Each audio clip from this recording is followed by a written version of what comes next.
disyerto ng Middle East. Pawis ko'y puhunan sa ilalim ng araw. Pangarap ko'y nilalaban, laging inisip ang inyong mga ngiti.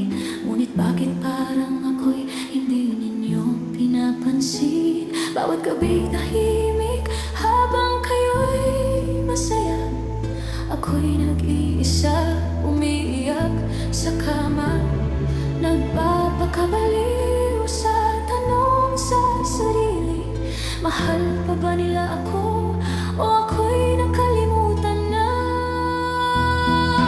Hanggang kailan ko ba ito titiisin? Ang lungkot ng pag-iisa, ang bigat sa damdamin. Kung sakaling isang araw ako'y mawala, mararamdaman niyo ba ang aking halaga? Sa bawat araw sa Riyadh o Dubai, iniisip ko ang tahanan, iniwan sa malayo. Tinitingnan ang larawan, pilit kong nilalaban. Ang lungkot ay mahapdi, ngunit ininda ko pa rin. Bawat gabi tahimik habang kayo'y masaya.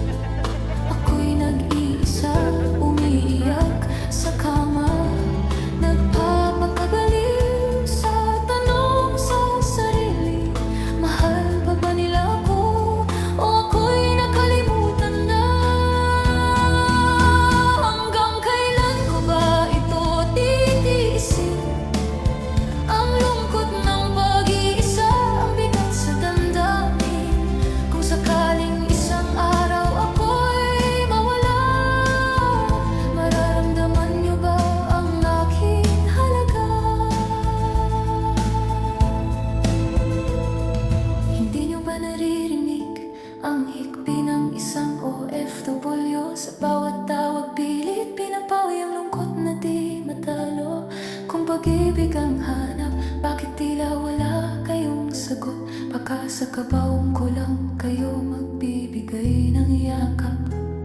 Ngunit kung sakali ako'y biglang magkulang, kung ang padala'y huminto at wala nang dumating na laman, saka niyo ba mararamdaman ang aking halaga?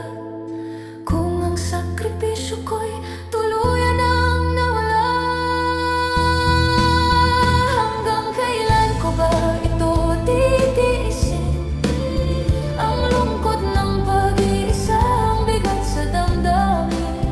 Kung sakaling isang araw ako'y mawala, mararamdaman niyo ba ang aking halaga? Hihintayin pa bang tuluyan na siyang mawala? Hindi na makakausap kahit kailanman. Hindi na maririnig ang salitang, mahal kita. Ang pagpaparamdam kung gaano siya kahalaga. Mga pagpaparamdam na nagbibigay sa kanya ng lakas at inspirasyon upang magpatuloy sa buhay. Kapag wala na ba siya, sa kanyo ba maiisip ang kanyang sakripisyo? Huwag nawang mangyari ang nasa isip, dahil mahirap kalaban ang pagsisisi sa huli.